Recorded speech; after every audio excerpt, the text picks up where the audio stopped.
Donc, le nom de blog numéro 3, c'est Retour d'expérience terrain et retombées concrètes pour une justice transformative.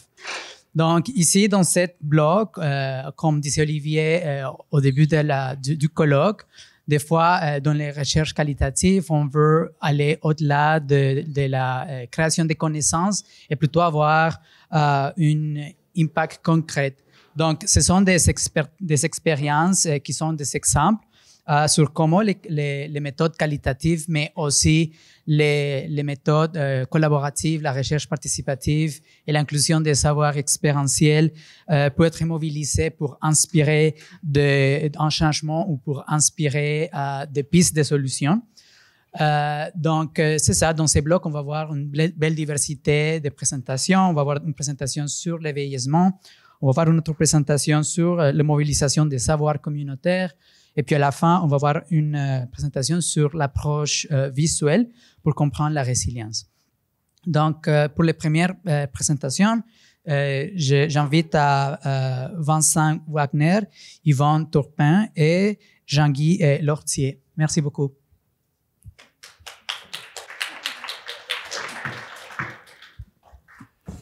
Bonjour je déménage toutes les affaires. Bonjour à tous. Moi, j'ai le plaisir en fait d'ouvrir un petit peu cette session digestion. Automatiquement, moi, je vais pas nécessairement. Je vais vous parler de consommation, mais un autre type de consommation que ce qu'on vient de faire actuellement. Et parce que typiquement, moi, c'est un peu mon dada habituel de faire de la recherche sur le côté des dépendances, de la consommation de substances en général. Même s'il y a aussi des questions de dépendance sans substance, mais ça, c'est un autre sujet. Puis là, en fait. J'avais présenté, pour les personnes qui étaient peut-être là il y a la première édition il y a 6 mois, j'avais déjà présenté un petit bout de ce projet-là ou de différents projets qui convergeaient dans cette direction-là. On parlait beaucoup plus processus collaboratif, c'était vraiment des réflexions sur c'était quoi les défis, les bons coups qu'on a pu apprendre en cours de route.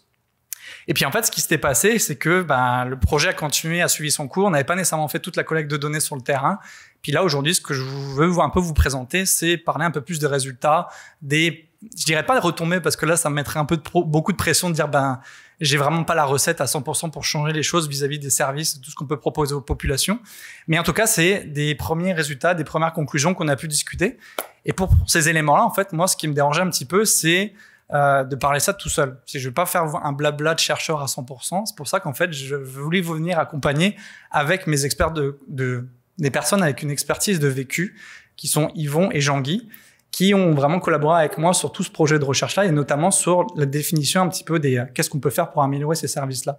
Mais ça, je vais essayer de garder, je vais vous faire mon petit blabla introductif pour remettre tout le monde au même niveau, puis j'essaierai de garder un petit peu un espace pour que vous puissiez vous exprimer aussi vis-à-vis du projet de recherche, de qu'est-ce qu'on peut faire pour améliorer davantage les services. Et puis, si vous, au niveau du public, vous voulez interagir avec eux, poser des questions sur l'expérience de la recherche, de leur vie de façon générale, c'est si vous êtes à l'aise aussi de vous exprimer là-dessus. Enfin, tout est ouvert, en tout cas. Donc voilà. Donc moi, pour me présenter rapidement, vous voyez, moi je suis Vincent Wagner, je suis chercheur à l'Institut Nersor sur dépendance. Pour préciser un peu ce contexte-là aussi, c'est que je suis chercheur dans le réseau de la santé. Ce qui change un petit peu ma posture par rapport à, on va dire, un poste de prof universitaire, parce que je suis beaucoup plus proche aussi des directions cliniques de mon SUS, puis des SUS ou du réseau de la santé en général. Puis vous voyez ça, ne serait-ce au niveau des collaborations qu'on a pu avoir, parce que généralement, c'est les milieux d'intervention qui viennent un peu nous solliciter, nous dire nous, on voit ça sur le terrain. Est-ce que tu pourrais nous aider, nous appuyer vis-à-vis de ça pour qu'on comprenne mieux ce qui se passe, puis essayer de réfléchir à des pistes de solutions. Donc, c'est un projet, en l'occurrence, qui travaille beaucoup sur le côté réseau public, puis réseau communautaire en parallèle. Et puis, je nommais aussi mes collaborateurs. Donc, il y avait Yvon et Jean-Guy, mais j'en avais aussi un troisième plutôt dans le processus. Mais voilà, on avait quand même une équipe avec des expertises différentes, puis ça, je trouvais vraiment ça intéressant dans cette démarche-là. Donc, rapidement, pour resituer pourquoi on est parti un petit peu dans cette direction-là, sur ce projet-là, là, automatiquement, si je vous parle un petit peu consommation de substances, instabilité résidentielle, mais derrière ça, il y a itinérance, il y a précarité sociale, et puis la question du vieillissement et de la perte d'autonomie, déjà, moi, quand je commençais à tâter ça, je me dis, ça pue la stigmatisation, en fait. C'est des sujets, en fait, qui sont très chargés où les personnes, tout ça pour vous dire qu'en fait, une dynamique, une lunette intersectionnelle fait beaucoup de sens dans ce contexte-là parce qu'il y a des cumuls de réalité, de vécu, d'expérience en lien avec ces thématiques-là qui font que les personnes, elles vivent encore davantage là, pour les réseaux de la santé, c'est des iniquités en termes d'accès, en termes de soins, des choses comme ça. Puis c'est pour ça que je notais typiquement que ça représente un défi croissant parce que les populations qu'on reçoit en service, elles vieillissent. Puis leur problématique, elles les accompagnent. C'est pas on passe un certain âge, puis on consomme plus, puis toutes ces affaires-là. Donc ça renjoue aussi toute une réalité différente que les services ont beaucoup du mal à appréhender et puis à accommoder les services vis-à-vis de ça. Donc d'où l'idée d'essayer de chercher une réponse plus adaptée en fait aux réalités de ces personnes. Alors, donc le projet, entre nous, Instapa, parce que c'est très alambiqué comme terme, mais moi, je me fais beaucoup d'acronymes qui font du sens pour moi, mais je me rappelle même plus des titres des projets en tant que tels. Donc, c'était vraiment d'aller chercher un petit peu à mieux comprendre les trajectoires des personnes vis-à-vis de ça. Donc, vis-à-vis de la consommation, vis-à-vis de leur trajectoire, leur histoire de la précarité, leur histoire aussi dans les services. Qu'est-ce qu'ils ont eu comme service, qu'est-ce qu'ils ont eu comme expérience dans ces services-là. Donc voilà, donc l'idée aussi d'aller intervenir, d'aller interagir avec des intervenants puis des gestionnaires de services pour leur dire qu'est-ce que vous faites déjà en fait avec ces populations-là. Est-ce qu'il y a des choses qui fonctionnent, est-ce qu'il y a des choses qui fonctionnent moins bien. Donc on va avec cette idée-là d'identifier les choses qui marchent bien puis qu'est-ce qu'on peut développer davantage. Et ce qui peut aussi compter et être important, c'est la question de la mobilisation parce que là je vous parlais réseau public, réseau communautaire, souvent les deux se parlent mal en fait. Puis là moi j'ai aussi une vision de la recherche comme un prétexte de dire on se met en interaction avec toutes les personnes parties prenantes là-dedans, puis on essaie de réagir là-dedans.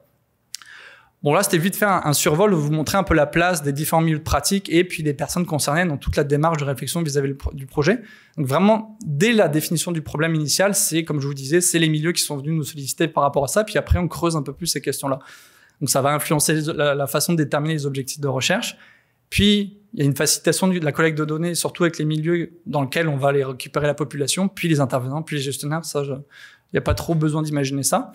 Et puis, en fait, pour Yvon et Jean-Guy, là où ils intervenaient davantage, c'était la question des conclusions, en fait. Parce que c'est des participants du projet, puis c'est en même temps des personnes on a essayé d'avoir une interaction plus approfondie avec eux, pour aller creuser un peu plus notre compréhension de ces conclusions-là. Donc là, on reviendra après pour le contenu en tant que tel, mais voilà, je voulais juste noter cet aspect-là. Puis le transfert des connaissances, c'est un petit peu ce qu'on fait aujourd'hui, mais moi, le projet est toujours un petit peu en cours parce qu'on est encore dans nos conclusions. Alors, principalement, un boost qu'on a fait, parce que c'est vraiment que le morceau des entrevues du projet, il y a d'autres affaires à côté. Donc, c'était vraiment un contenu qualitatif avec des entrevues avec des usagers de services, donc services étant des programmes d'hébergement. Donc 28 usagers, puis 29 intervenants gestionnaires, soit des services services en dépendance du réseau de la santé ou du milieu communautaire. Puis à l'intérieur de ça, je vous donnais vite fait une petite description de la population en tant que telle.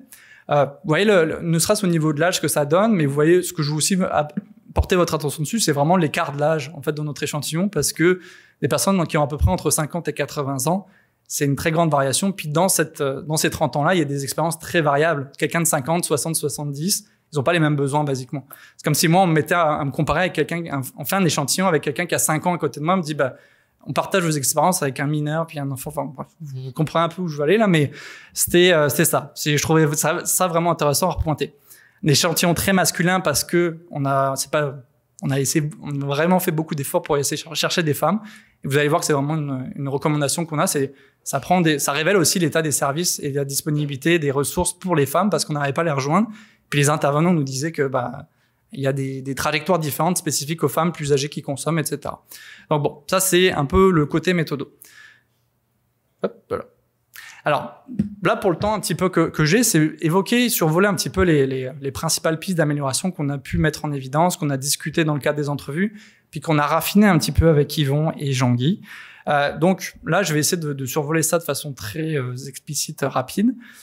Donc en premier, ce qui ressortait souvent de nos entrevues, c'était l'idée il y a un gros enjeu d'accès en fait, d'accès vers les ressources spécialisées en dépendance. Et puis même au dîner tantôt, on rediscutait de ces affaires-là, dire c'est pas normal de devoir attendre énormément de temps pour qu'une personne qui a un besoin d'être suivie en dépendance ait un suivi en dépendance.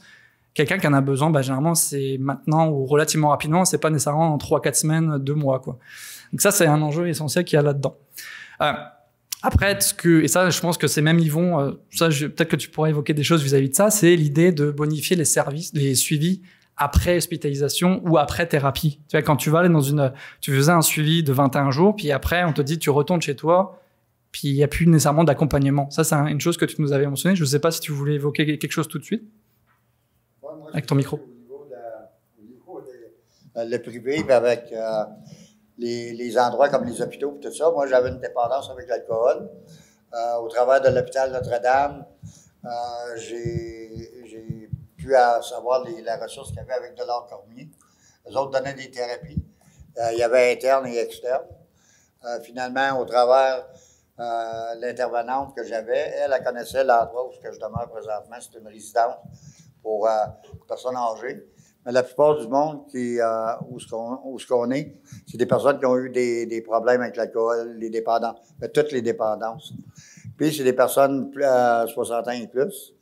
Puis c'est ça, au travers de leur Cormier et tout ça, ben eux autres donnent, comme tu peux avoir un suivi à l'externe. La résidence, elle, je pense que c'est une des seuls endroits à Montréal que quand tu rentres en résidence, ben tu es là pour le restant de tes jours.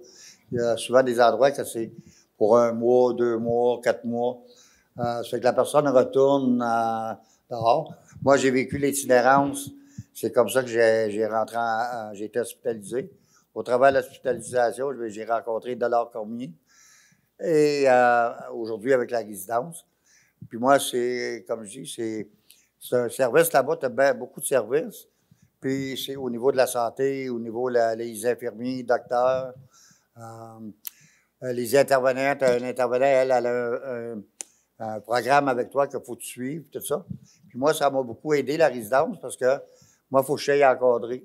Comme j'étais en appartement longtemps, à chaque fois que j'étais en appartement, bien, je m'isole. Après le travail, bien là, je consommais beaucoup. C'est ça qui m'a amené à l'itinérance. C'est ça, moi, ça me prenait toujours un encadrement. Là-bas, je me lève le matin, il y a plein de monde, je me couche le soir. Puis pour moi, ça fonctionne. Puis le temps que j'étais là, ça va faire 5 ans. J'ai eu des rechutes. Mais par contre, mes rechutes, ça allait aider parce que j'avais un suivi là-bas. Eux autres, ils mettent un arrêt d'agir. Fait que je retournais en thérapie, je revenais. Puis je pense qu'aujourd'hui, c'est à cause de ça que je m'en ai sorti. Parce que c'est des personnes qui sont toujours là, eux autres te connaissent.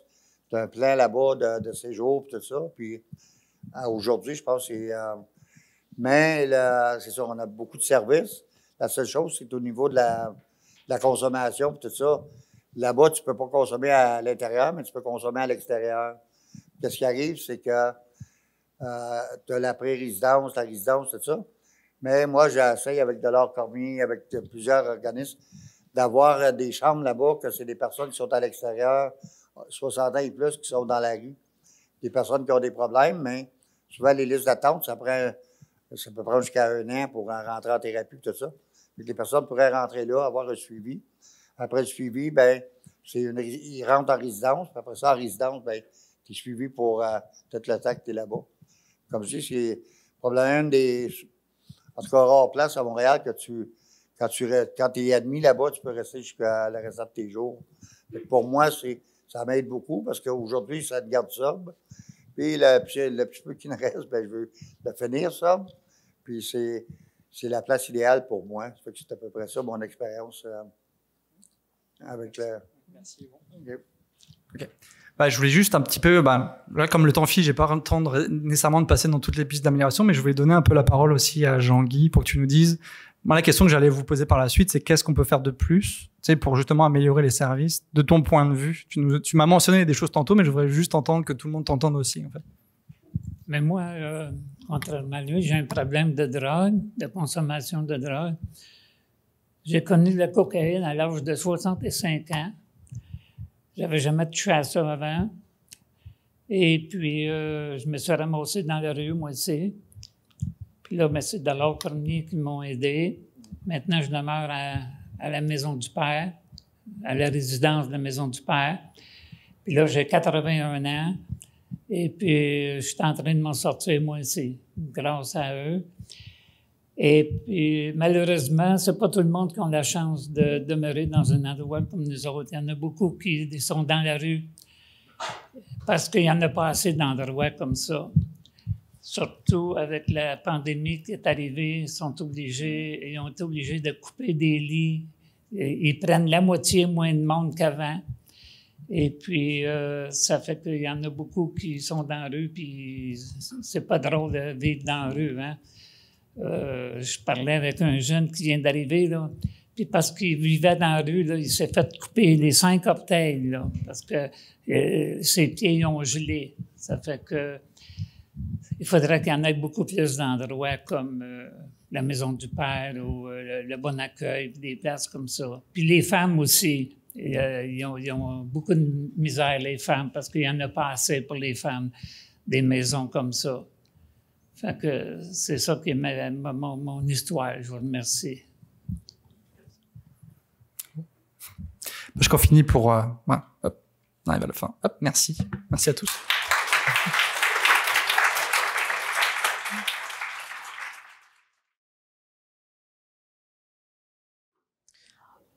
Ensuite, j'invite Julie Massé et Joanne Arsenault pour la prochaine présentation. Merci.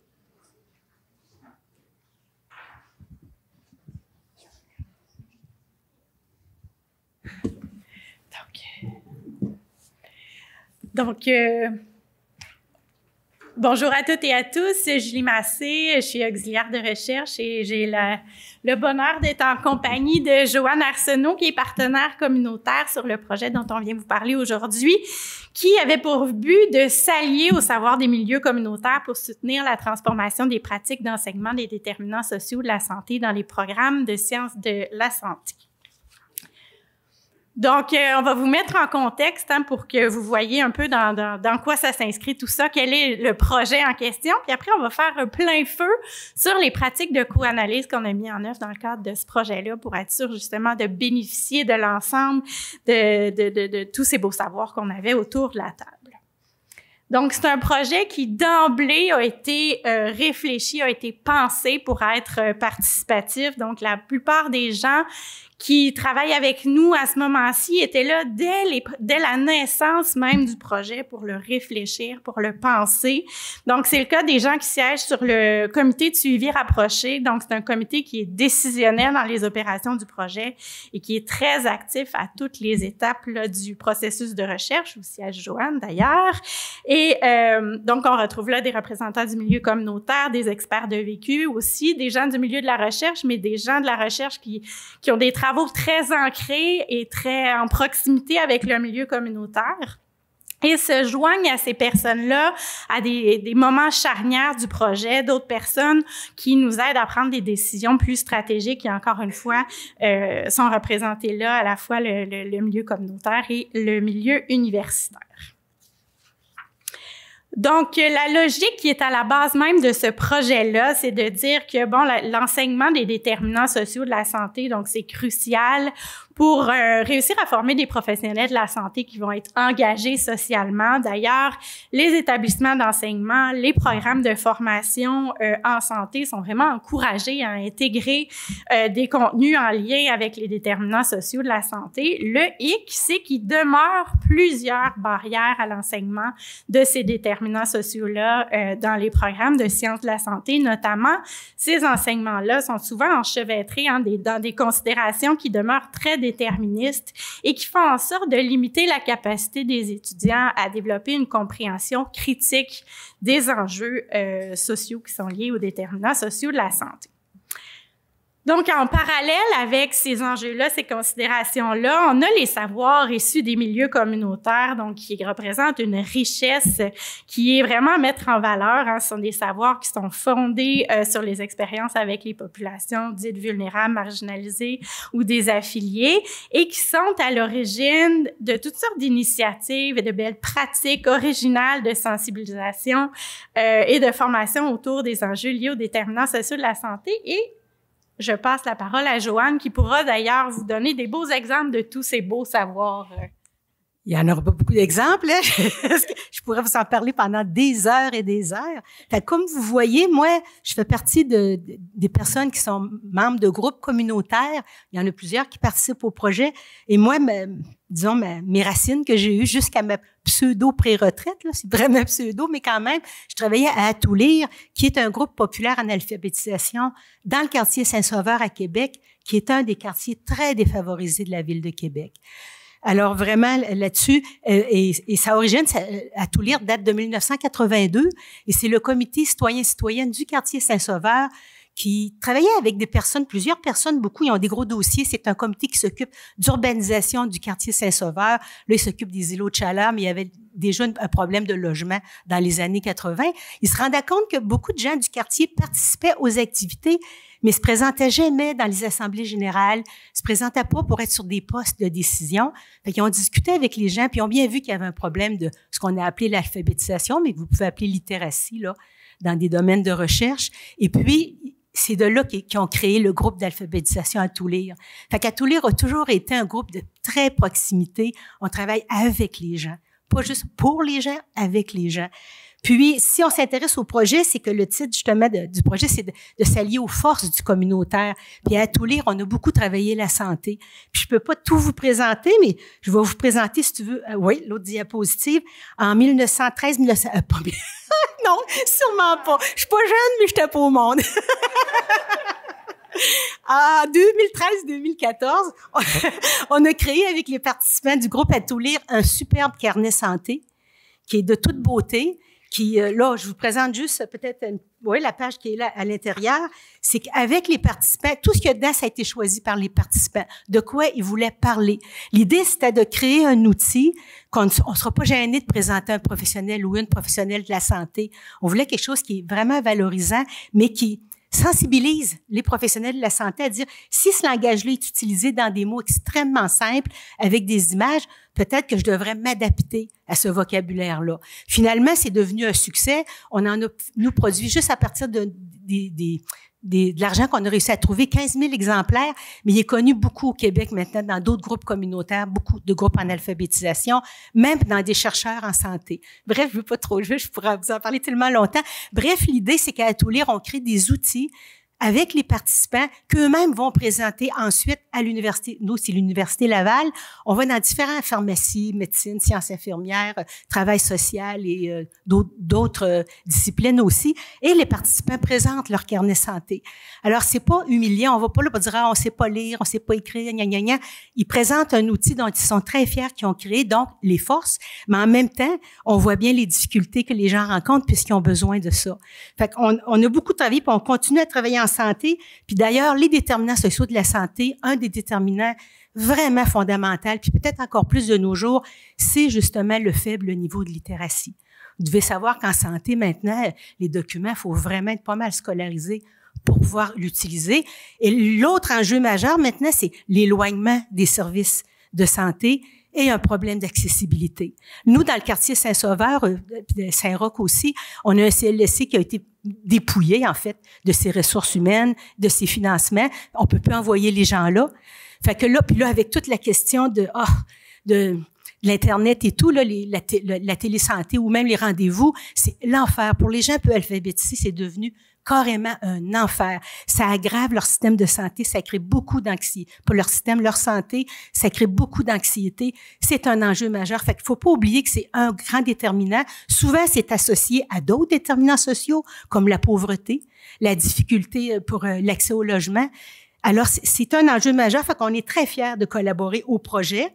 Puis, justement, les outils qu'on crée, ça fait partie de nos forces qu'on veut présenter aux professionnels en pratique, mais aussi aux futurs professionnels de la santé. C'est pour ça qu'on va à l'université. On reçoit aussi des stagiaires et eux aussi, c'est une énorme transformation quand ils arrivent chez nous.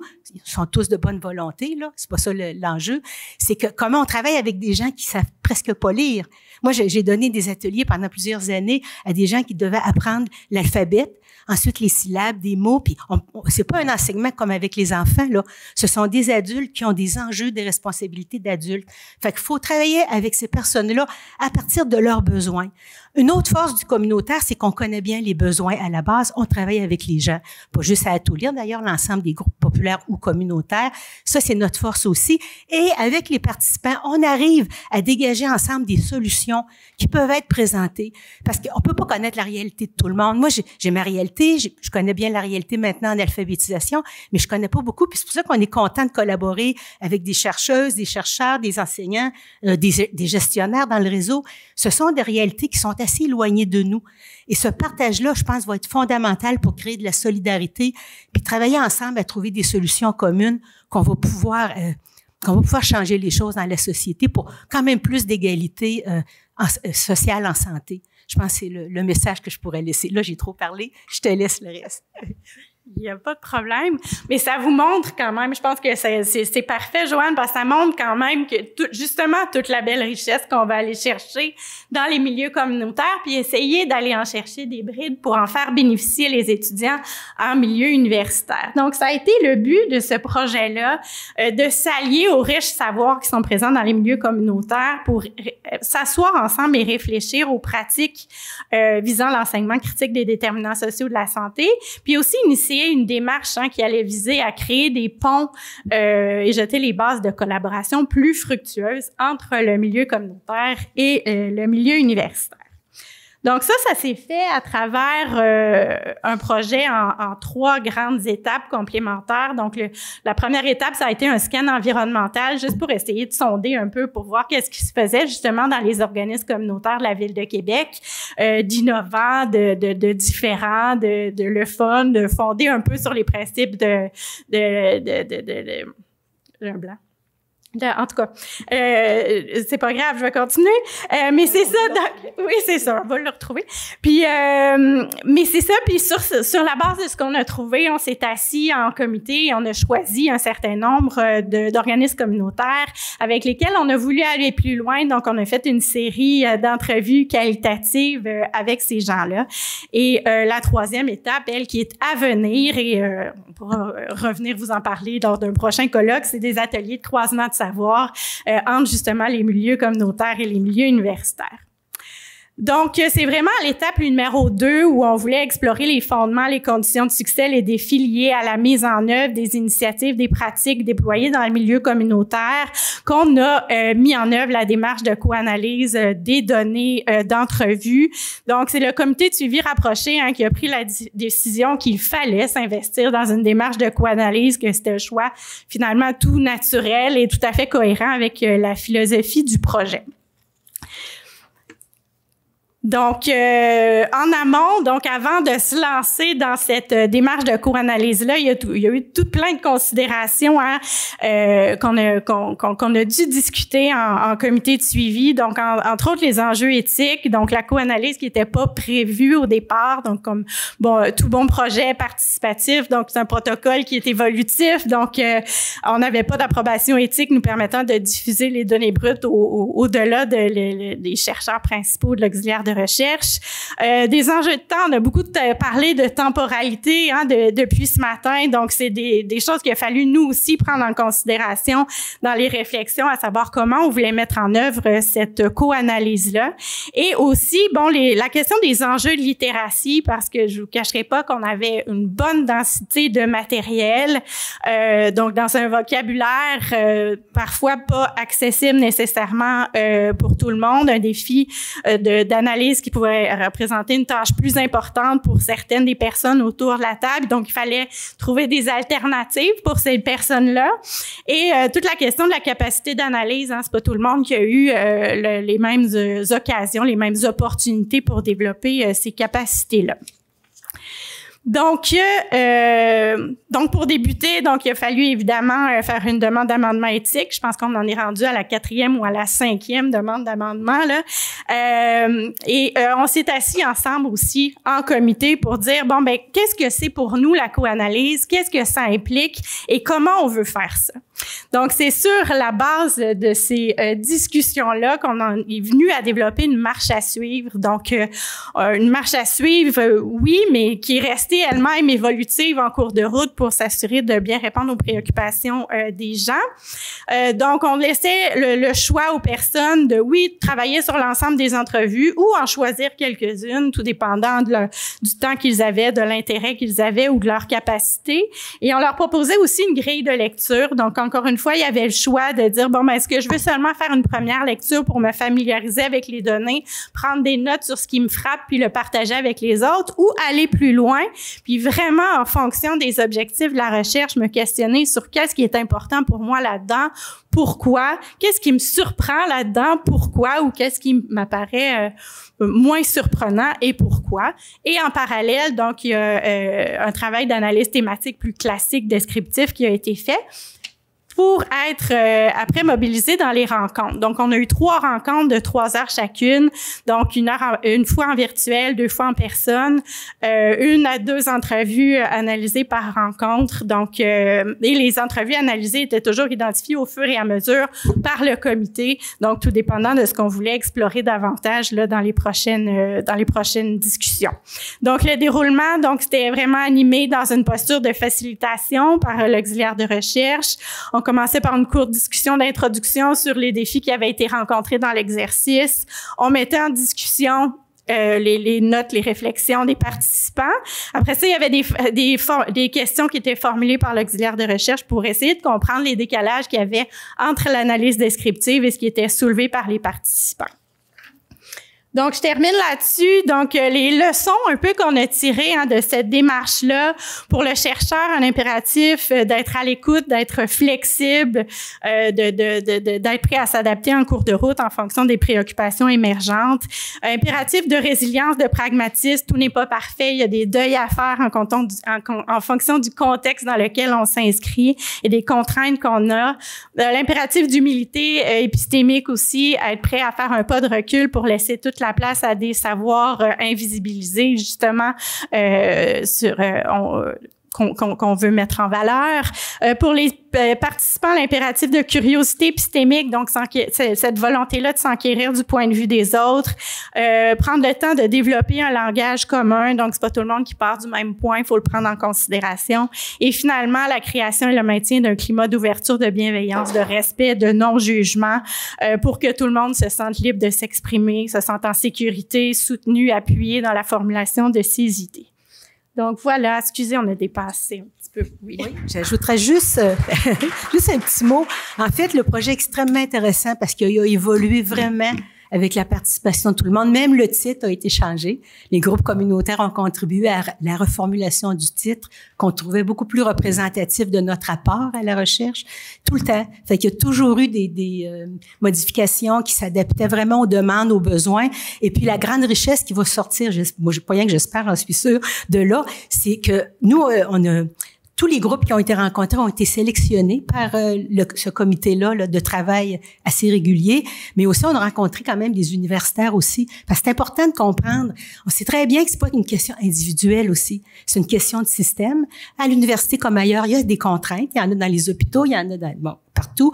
Il faut que tout le monde comprenne la réalité, les réalités en fait, à la fois des gens qui subissent le malfonctionnement du système de santé, mais aussi les contraintes pour les gens qui pratiquent en santé, quelle que soit leur discipline. Et ce partage-là va être très enrichissant. En se comprenant, je pense qu'on va pouvoir arriver à vraiment une meilleure compréhension des affaires. Je voudrais juste peut-être, mon dernier message, c'est des valeurs que les participants d'Atoulir, dès le début qu'on a travaillé en santé, tiennent vraiment pour bien importantes. L'écoute, le respect, s'assurer qu'on se comprend, et le lien de confiance. Mais tout ça, ça demande du temps. Puis malheureusement, c'est ce qu'on est en train de sacrifier, je pense, dans le réseau de la santé. Fait que c'est des valeurs, je pense, qu'on peut toutes partager. Maintenant, il faut se demander comment on va exercer ces valeurs-là. Qu'est-ce qu'on va changer pour pouvoir les vivre selon les besoins et les attentes des gens. C'est tout.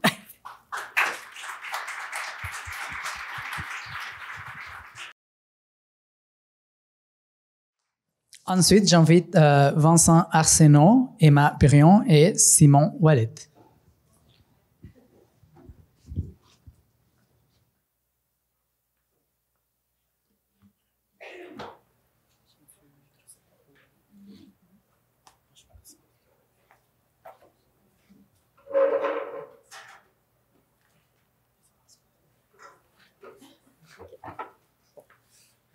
On va y aller.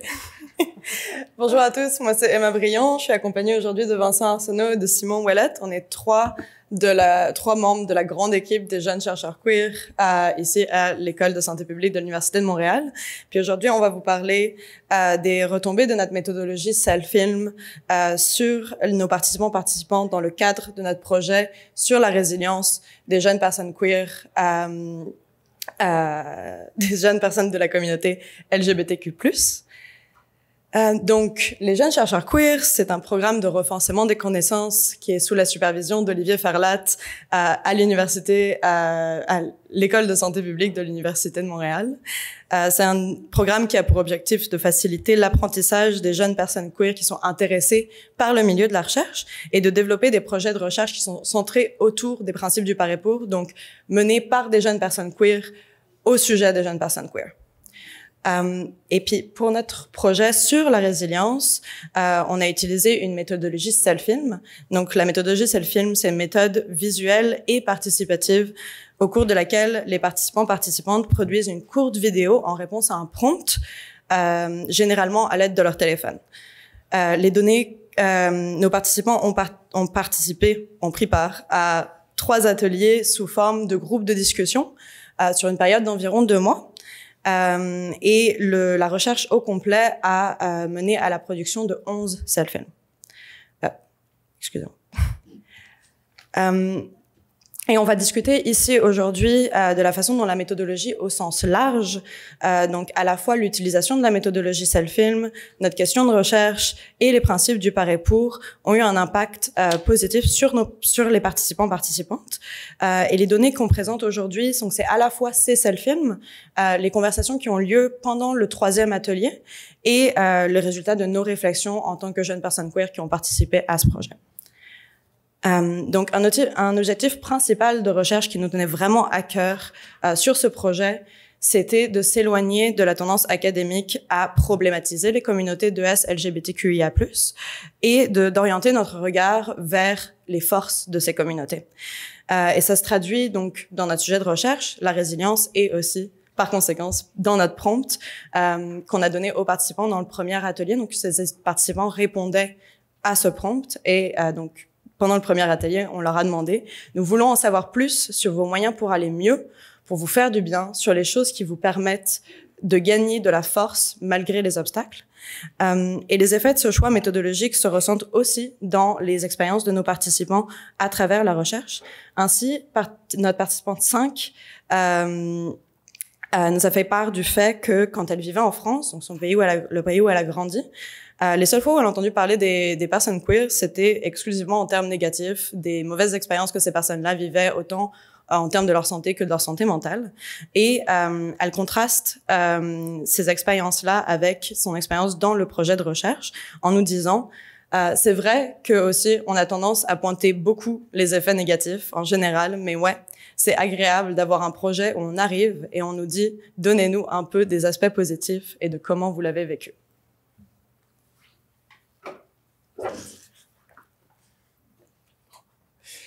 Oui, un élément qui est sorti aussi à la fois des entrevues qu'on a analysées et de nos réflexions personnelles, c'est tous les bienfaits qui émergent un peu de la démarche introspective des self-films. Ici, on a une personne participante qui disait techniquement, tout le projet était comme pour moi. Juste vous en parler, c'est comme de la free therapy. Donc, quelque chose qu'on a vu, c'est qu'il y a beaucoup de personnes qui ont dit que les self-films, c'est une opportunité pour elles de se rappeler des différentes forces qu'il y avait dans leur vie quotidienne, des choses qui leur faisaient du bien. C'était aussi une manière de se rappeler un peu tout le cheminement qu'ils ont parcouru dans leurs dernières années. Autant en tant que jeunes personnes queer qui ont peut-être gagné de la confiance dans leur identité queer dans les dernières années, mais aussi en tant qu'êtres humains qui se sont accomplis dans différentes sphères de leur vie personnelle. On a une autre personne ici qui dit donc c'est vraiment une expérience qui pousse à la réflexion et qui nous donne un rendu dont on est fier. On a fait un film, c'est pas juste répondre à des questions et j'ai oublié 3 minutes plus tard ce que j'ai dit. Donc, une chose qui était intéressante de le film, c'est que en tous les ateliers, elle s'est tirée sur une période d'environ 2 mois. Donc, ça permet vraiment de développer, d'approfondir et d'intégrer une réflexion sur la résilience qu'on va pas simplement oublier après 30 secondes. Puis, ça fait aussi en sorte que dans le processus d'entrevue, la personne n'est pas forcée de venir un peu développer une réponse on the spot sur le fly, là, désolé, j'ai juste l'expression en anglais en tête. Puis qu'après ça, elle va peut-être oublier la réponse, elle va peut-être se dire « Ah ben j'ai pas aimé ce que j'ai dit, j'aurais dû parler d'autres éléments, puis je suis pas satisfait de ce que j'ai dit. » Ça leur donne un peu plus d'agentivité en fait pour réfléchir au message que les personnes veulent communiquer. Puis on les encourageait aussi lors des entrevues de réfléchir aux messages clés qu'elles voulaient communiquer avec leur self-film. Donc pour nous, c'est une manière de leur donner plus d'agentivité sur cet aspect.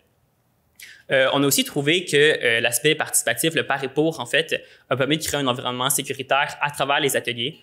Ici, on a une personne participante qui dit c'est aussi sympa parce que je sens toujours que les workshops, c'est des discussions, c'est vraiment chill, casual, avec des personnes de la communauté aussi. Donc, autant le fait qu'on soit queer que le fait qu'on soit des jeunes personnes, ça a donné pour plusieurs personnes participantes l'impression qu'ils n'étaient pas nécessairement observés par des personnes qui ont une posture d'autorité, qui s'attendent à avoir des réflexions qui sont hyper approfondies, qui sont hyper développées, avec un langage qui est soigné. Donc, ça permettait des échanges plus authentiques.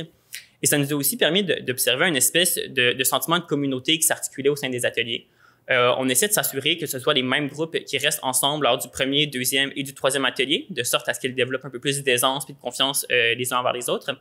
Et on voyait que les personnes s'encourageaient autant au début, quand on leur demandait qu'est-ce qui s'est passé dans votre semaine, puis ils parlaient de leur semaine, de qu'est-ce qui s'est passé dans leur vie, puis il y en avait comme qui s'encourageaient là-dedans.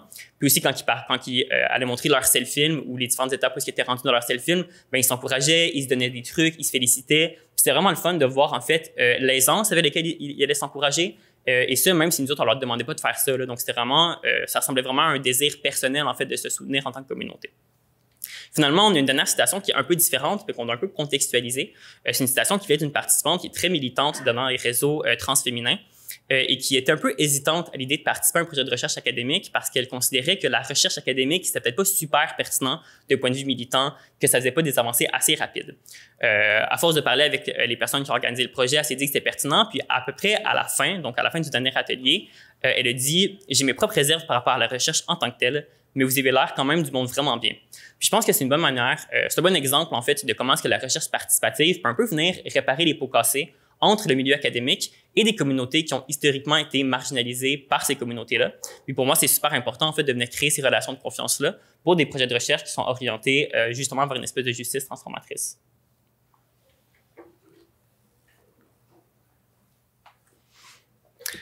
Alors, la méthodologie de self-film a des retombées qui sont positives dans les communautés LGBTQ+. Et on a pu le voir aujourd'hui, certaines présentations ont mentionné les bienfaits, en fait, des approches communautaires. Et on sait que traditionnellement, en recherche, il y a des murs il y a un fossé entre les communautés et le monde de la recherche où est-ce qu'il y a différentes barrières comme les revues scientifiques qui sont peu accessibles si on est en dehors de l'institution puisqu'il faut payer des montants assez importants pour pouvoir y accéder, ou bien le jargon scientifique qui est utilisé, qui est peu accessible pour les communautés en général. Donc, en fait, il y a une meilleure accessibilité par le médium de vidéo qui est utilisé par les self-films, qui peut mieux rejoindre d'abord les communautés LGBTQ+, dans le cas de notre recherche, mais ça peut aussi, évidemment, s'élargir à la population générale plus large. Et il y a aussi une redynamisation, en fait, du processus de recherche où est-ce que on n'est pas avec des gens qui mènent le processus de recherche de manière hiérarchique envers les personnes qui sont cherchées, mais on a plutôt une horizontalisation, en fait, du processus de recherche où est-ce que c'est un dialogue et des échanges constants entre les différentes parties qui prennent part au processus de recherche. Et pour illustrer ces propos, l'automne dernier, on a organisé une soirée de projection des self-films au cinéma moderne où est-ce qu'on a invité évidemment les personnes qui ont participé au processus de recherche, mais aussi des gens du grand public. Et à la suite de la projection de ces self-films, on a eu des discussions et des échanges par rapport au thème de la résilience des self-films, mais aussi par rapport à la méthodologie. Puis maintenant, on va vous présenter un des self-films qui a été produit dans le cadre de ce projet qu'on a appelé au sein de notre équipe « La Shot de bonheur ».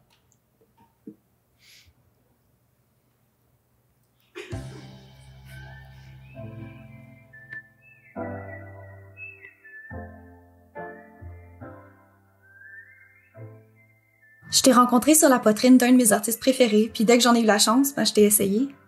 J'ai vite compris comment tu changes des vies, comment tu sauves des vies. Sans risque de fracture thoracique ou de restriction, tu m'obliges à prendre soin de moi, à prendre mon temps. C'est pas toujours facile, mais on s'adapte. Je sais que ton soutien est toujours là au besoin. Comme je suis une personne pressée de vivre, c'est une pression en moins. Mais t'aimes-moi demain, prends-moi la main, fais-moi voir tout ce que je manque. T'aimes-moi demain, comme si de rien n'était. Moi j'ai craché tous les noyaux, j'ai embrassé tous mes amis, et je ferai pareil demain, demain.